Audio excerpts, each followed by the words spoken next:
A colheita além. Cai a semente no bom frescor, é semeada assim no calor, é semeada na viração, é semeada na escuridão.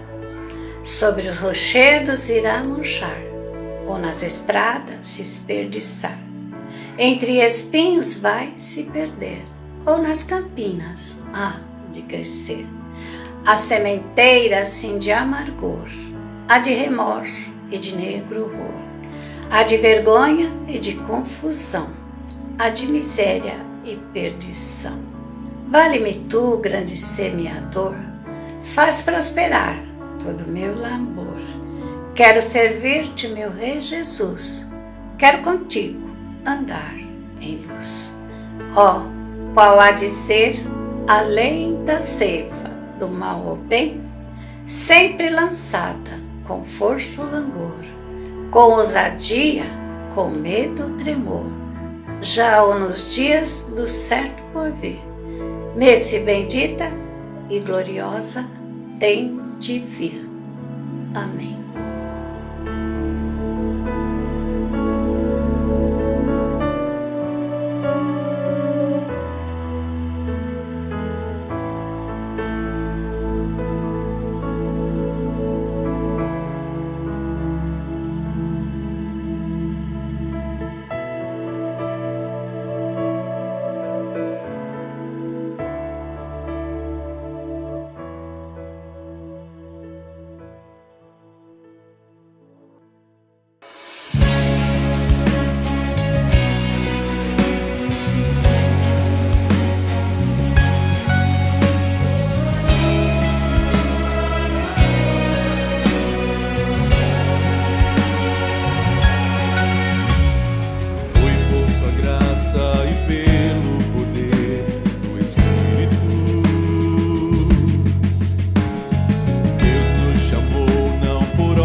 Liberdade e ao mundo transformação.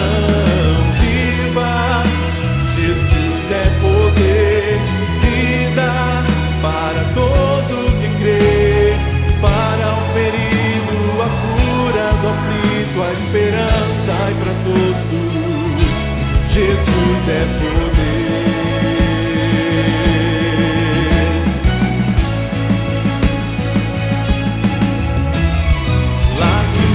E aflições não poderão impedir a palavra que vence o mundo e a morte. Cristo Jesus é poder. Viva, Jesus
Graça e paz, igreja, amigos, Deus abençoe a tua vida e a tua família.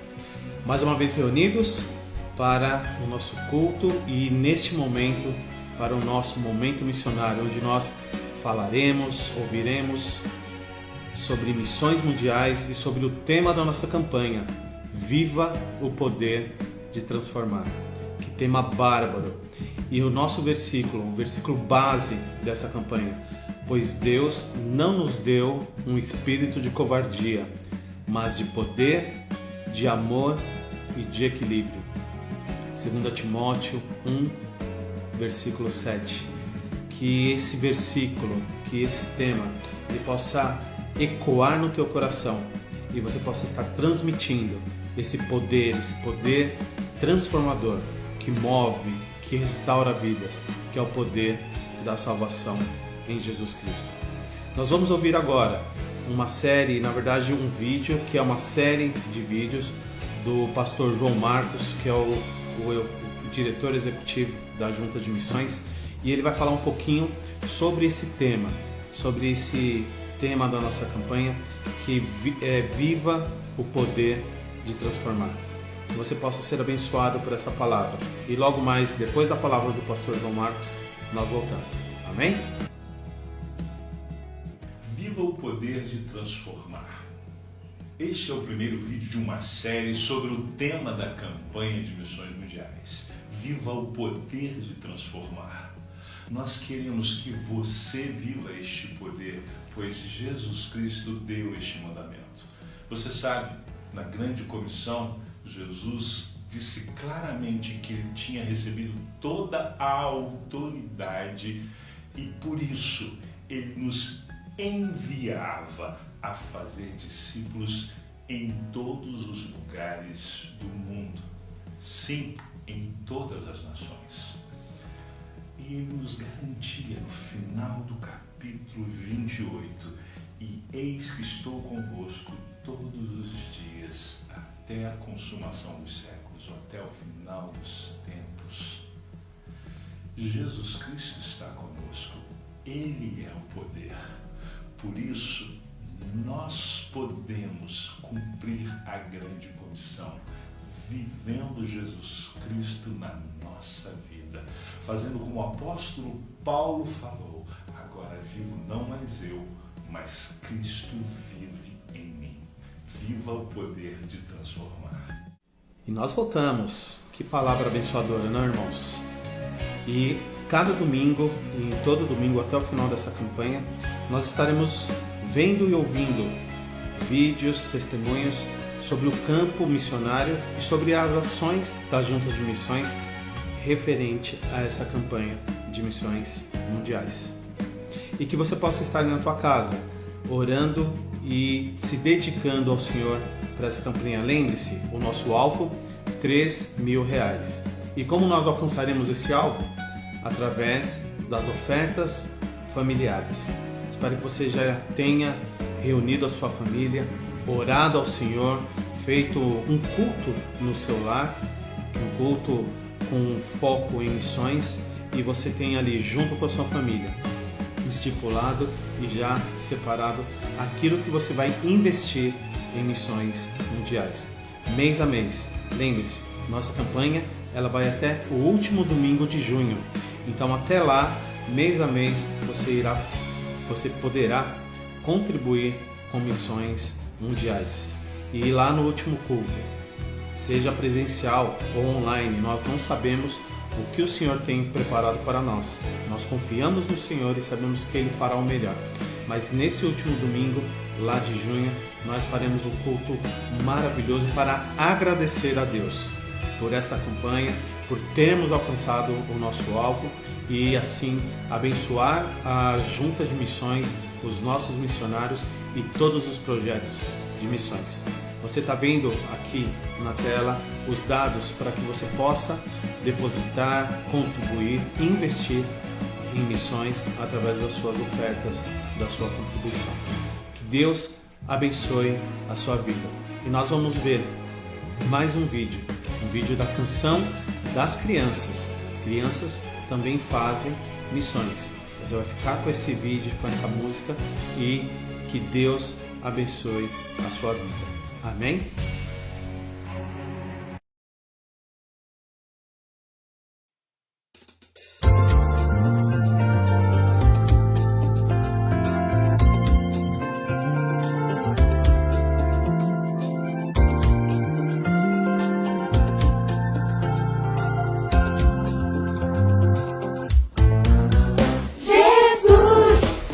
Poderoso que traz vida, Jesus, nome de vitória e alegria. Viva! Jesus é poder. Eu vou espalhar a luz de Cristo ao mundo, contar que não há caminho fora dele. Viva! Jesus é poder.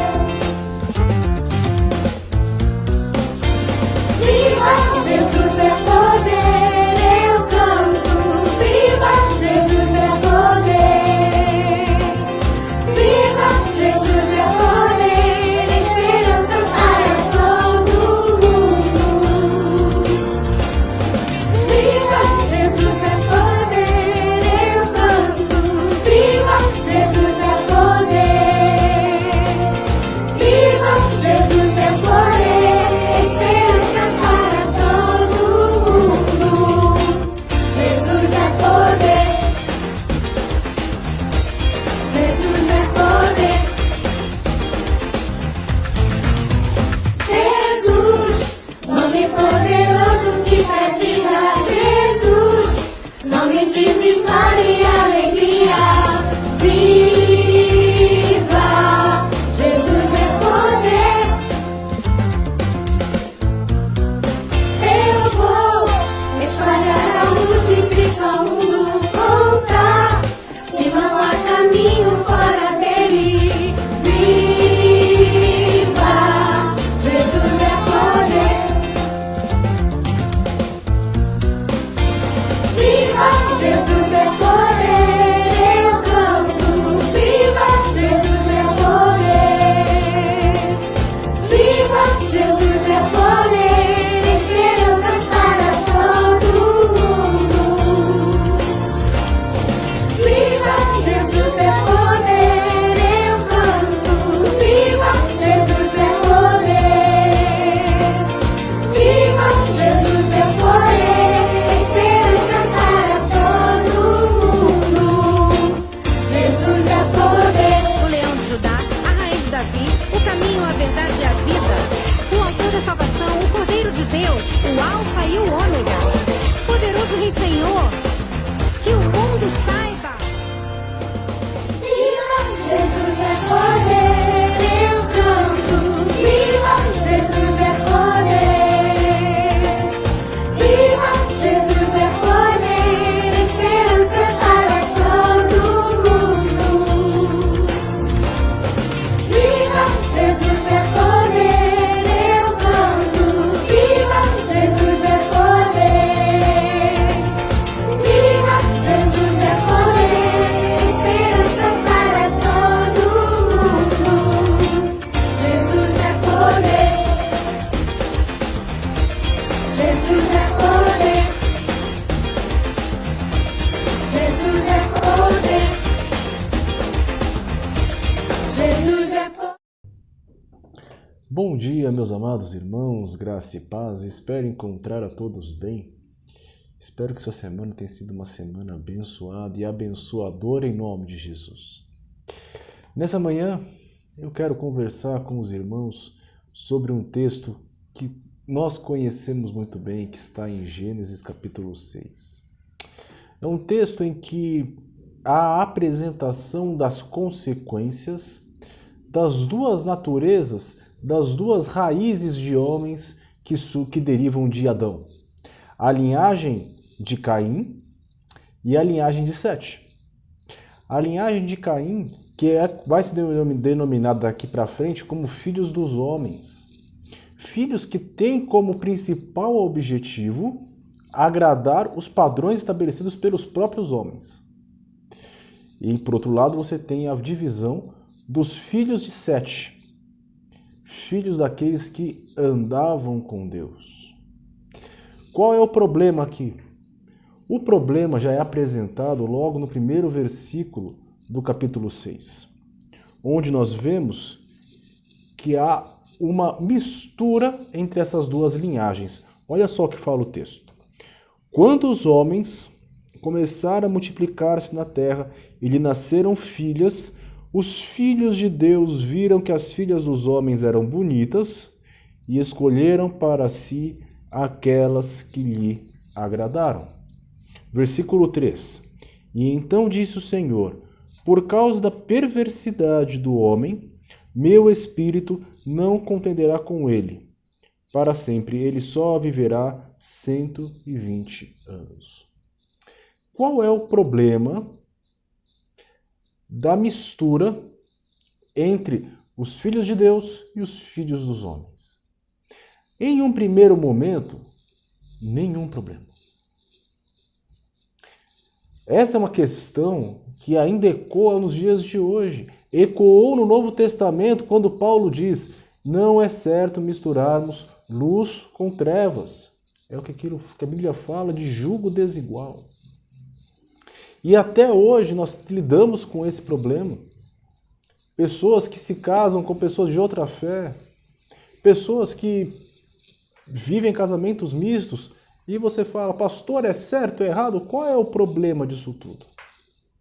Em primeiro lugar, eu quero que você entenda: casamento misto não é pecado. O problema não está no casamento misto em si. O problema está no fato de que para você fazer esse casamento ser abençoador e trazer glórias a Deus, vai demandar uma firmeza de fé que poucos têm. E foi esse o problema que aconteceu aqui em Gênesis 6. Porque os filhos de Deus que deveriam influenciar os filhos dos homens, eles estavam sendo influenciados pelos filhos dos homens. E deixaram de agir como filhos de Deus e começaram a agir como filhos dos homens. É por isso que Deus fala aqui no versículo 3: por causa dessa perversidade do homem, meu espírito não contenderá mais com eles. Deus se entristece não é por conta simplesmente porque ele casou com alguém que não era cristão. Não é essa a questão. A questão é que se você for firme na sua fé, o seu casamento vai trazer glórias a Deus. Mas é muito difícil você se manter firme. É muito complicado isso ser possível. É mais fácil e mais natural que nós nos amoldemos ao padrão deste mundo. Quando você menos espera, o que acontece? Os hábitos da família, do marido ou da esposa acabam se enraizando em você também. E quando você menos espera, você se torna como eles. E você deixa de seguir o Senhor. Ou você apenas diz: olha, eu já servi ao Senhor no passado, mas olha, perdi o foco. O que eu estou querendo te dizer não é que você já está condenado a viver para sempre longe do Senhor. Longe de mim falar isso, meu filho. O que eu estou dizendo é que se esta é a sua situação, é a circunstância que você vive, eu peço a você, meu filho, e exorto com muito amor: dobre o seu joelho e ore. Ore continuamente pelo seu marido e pela sua esposa. Ore para que a graça do Senhor esteja sobre vocês. Paulo, em Coríntios, fala sobre isso. Seja você um bom testemunho na sua casa. Ore, lute, batalhe pelo seu lar. 1, 2, 5, 10, 20 anos que sejam. E o Senhor, no seu devido tempo, irá alcançar o seu marido ou sua esposa. E aí sim, o seu casamento irá glorificar a Deus. repito o que eu falei no começo. Não é pecado casar com alguém que não professa a mesma fé que você. Mas esse casamento vai demandar uma maturidade de fé muito maior do que aquele casal que ambos professam a fé cristã. Vai demandar esforço, vai demandar oração, jejum, foco contínuo, maturidade espiritual, que nem sempre nós temos. E digo mais, a regra, e repito, a regra é nós nos amoldarmos ao mundo, da mesma forma que os homens e mulheres de Gênesis 6 se moldaram. E aí o que acontece? O que acontece, e está previsto no versículo 5, é que Deus começa a perceber que a perversidade dos homens começa a aumentar. Olha só o que fala o versículo 5. O Senhor viu que a perversidade do homem tinha aumentado na terra e que toda a inclinação dos pensamentos do seu coração era sempre e somente para o mal. Aqui eu queria que vocês entendessem o seguinte. Qual a razão do homem e da mulher estarem na terra? Às vezes você pode perguntar, pastor, não seria mais fácil que nós, ao nos convertermos, já fôssemos arrebatados até o céu? Não seria mais fácil? Não seria mais tranquilo? Poxa, eu fui desperto, o Senhor abriu os meus olhos, eu me arrependi, me converti, pronto, já estou com o Senhor, aleluia, glória a Deus. Mas não é assim que o Senhor trabalha. Desde o Gênesis até o final lá no Apocalipse, não é assim que o Senhor trabalha. Deus trabalha da seguinte forma. Ele coloca os seus e os mistura. E permite que eles cresçam juntos. E permite que eles cresçam juntos. E o que vai acontecer? O natural é que os bons influenciem os maus. Nós, através do nosso bom testemunho, glorificamos ao Senhor e transformamos a nossa realidade. Seja a nossa realidade a nossa casa, seja a nossa realidade nosso colégio, faculdade, trabalho, enfim, qualquer meio social. Onde o cristão está, ele transforma o ambiente. Era isso que deveria acontecer quando nós estamos falando de fé madura, de cristãos que realmente compreenderam a sua vocação. A grande questão é que é justamente essa palavrinha maturidade. Porque nós muitas vezes não temos a maturidade para vivermos de fato como cristãos. Então o que nós fazemos? Nós escolhemos o caminho mais fácil, que foi o caminho que o homem sempre escolheu. O caminho de se moldar ao que a maioria faz. Até hoje, a igreja ainda discute, olha, é mais importante nós sermos relevantes ou agradarmos a Deus? E a maior parte das igrejas está mais preocupada em ter templos cheios, em ser relevantes, do que, de fato, em agradar a Deus. E nós precisamos entender que quando nós agradamos a Deus, nós transformamos ambientes, é verdade. Mas também nós trazemos sobre nós o peso do olhar torto e das maledicências daqueles que não creem em Deus. Então as pessoas vão olhar para nós e vão dizer, o que você vive, aquilo que você proclama é muito legal, muito bacana, mas eu não quero. E a sua presença me incomoda aqui. Só que o que acontece? Nós estamos mais preocupados em sermos amados por todos. E quando nós somos confrontados, nós preferimos dizer, olha, não é bem assim. Olha, não foi isso que Jesus disse. Olha, veja bem, não tem problema. Meu filho, minha filha,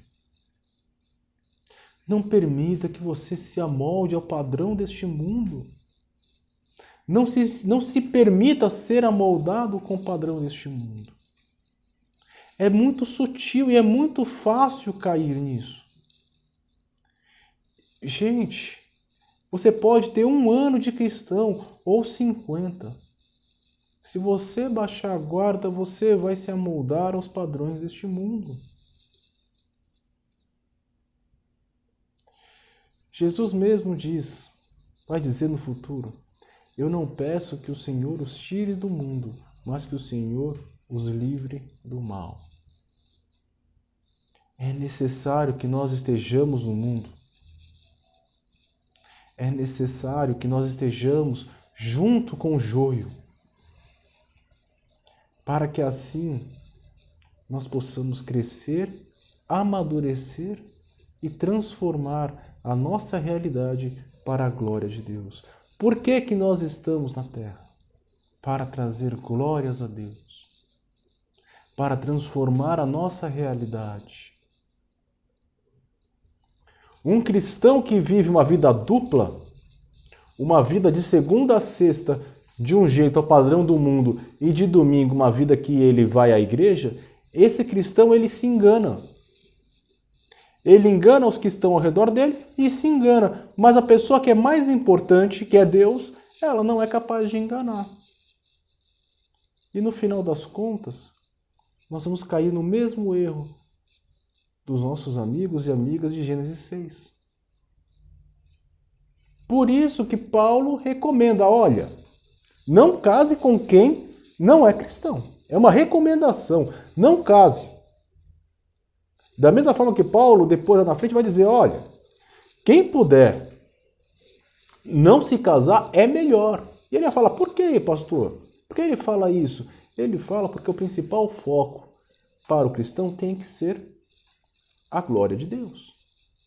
E nem todos compreendem a magnitude do casamento. O casamento, de fato, não é para todos. Se você olhar a questão do casamento, é a mesma coisa. Casar com pessoas de outras fés demanda uma maturidade, uma firmeza que nem todo cristão tem. Por isso que Paulo recomenda, olha, quem puder, não misture luz com trevas. Vai ser difícil. Não é para qualquer um. E aí, se você olhar lá na frente, ele vai dizer, olha, mas se o seu marido não for cristão, ore por ele. Ore por ele. E vai demandar muito esforço. Não é fácil. Ah, pastor, mas é uma recompensa maravilhosa. De fato, sem dúvida. Mas é muito difícil. É muito difícil. Mas nesse bolo todo, havia um homem especial que Deus escolheu. Noé. Olha só o que fala. O capítulo 6, versículo 9, diz assim, Noé era um homem justo, íntegro entre o povo de sua época. Ele andava com Deus. Se você ver o versículo 8, você vai encontrar que o Senhor mostrou benevolência a Noé. Por que o Senhor mostrou benevolência a Noé? O que aconteceu nesse meio tempo? Diante da perversidade do homem que estava reinando naquele lugar, o Senhor se arrepende de ter criado o homem e decide dar um fim naquilo que ele havia criado. Você fala, pastor, mas Deus se arrepende? Não há aquele texto bíblico que diz que Deus não é homem para que se arrependa? Entenda que há aqui o que nós chamamos de antropomorfismo. O que é isso, pastor? Isso quer dizer que Deus, para transmitir aquilo que ele está sentindo, ele traduz os seus sentimentos em sentimentos humanos.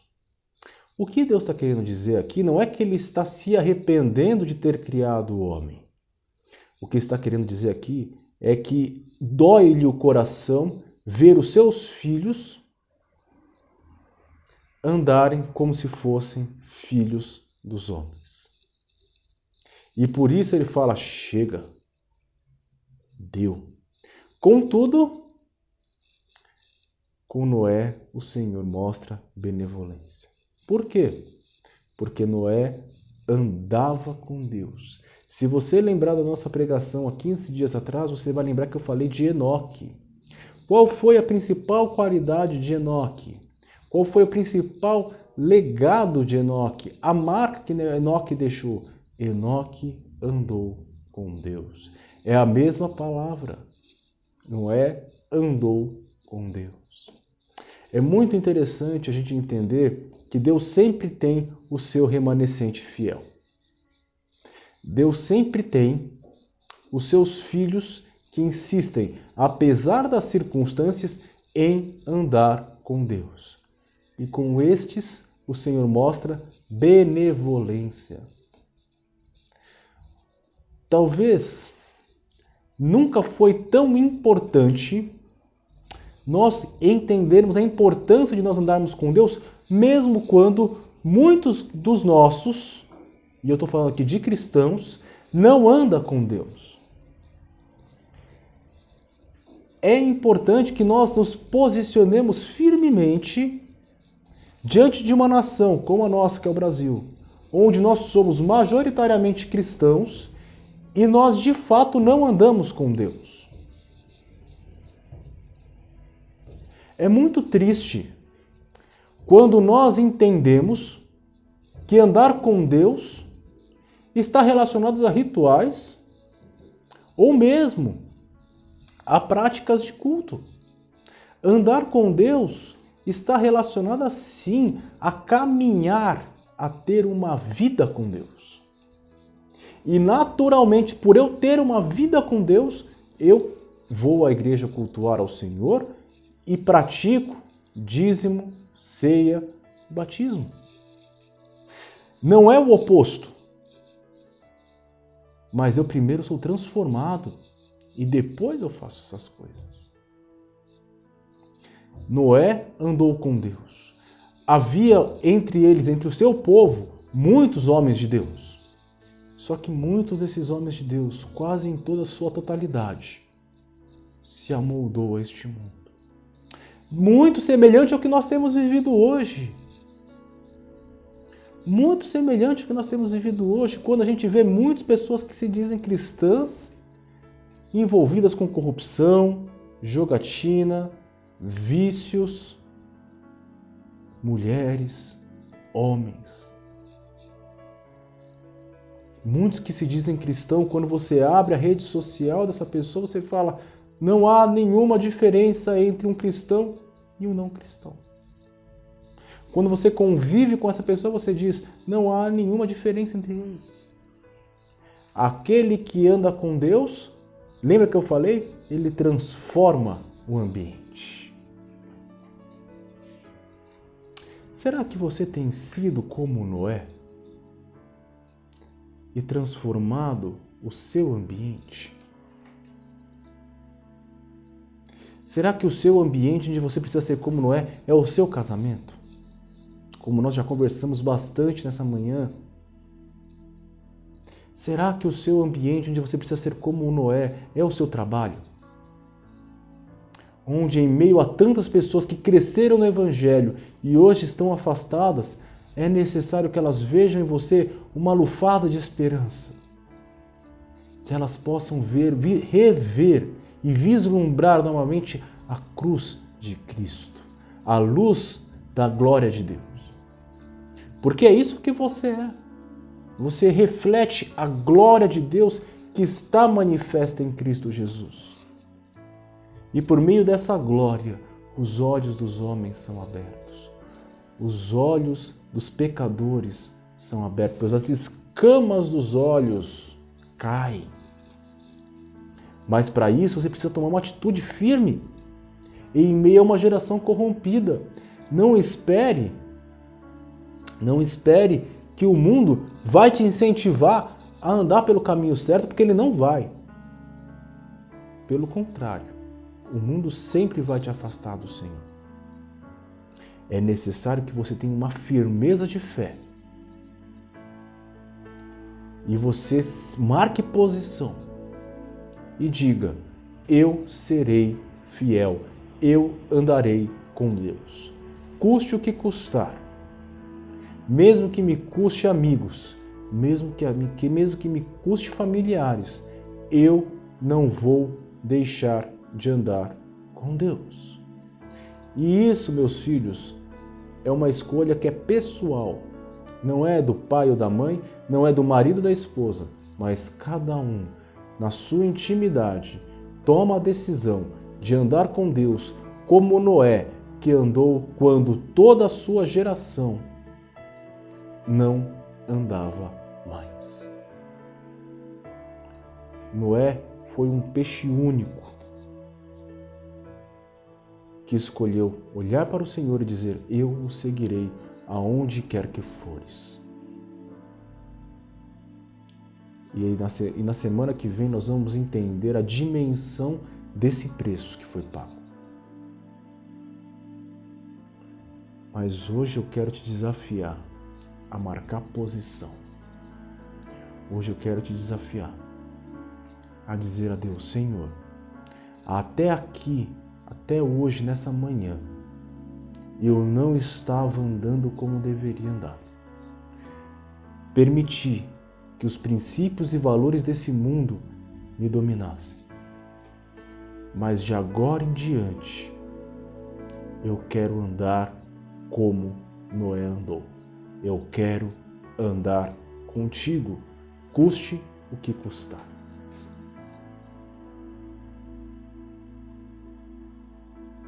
Estarei sempre orando por você, meus filhos, e clamando para que você tome essa decisão. Que Deus nos abençoe, meus filhos. Amém. Vamos orar? Santo e eterno Deus, nosso amado Pai, em Tuas mãos eu consagro cada um dos que estão assistindo essa mensagem nessa manhã.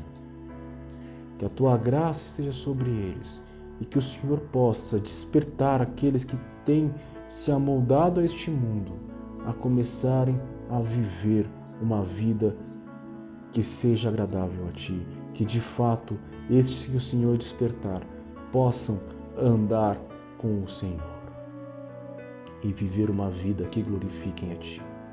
Firma os seus pés em que tudo que eles façam, seja em seu trabalho, seja em suas casas, ou onde quer que eles estejam, que possa ser um lugar onde eles possam refletir a Tua glória manifesta pela cruz de Cristo.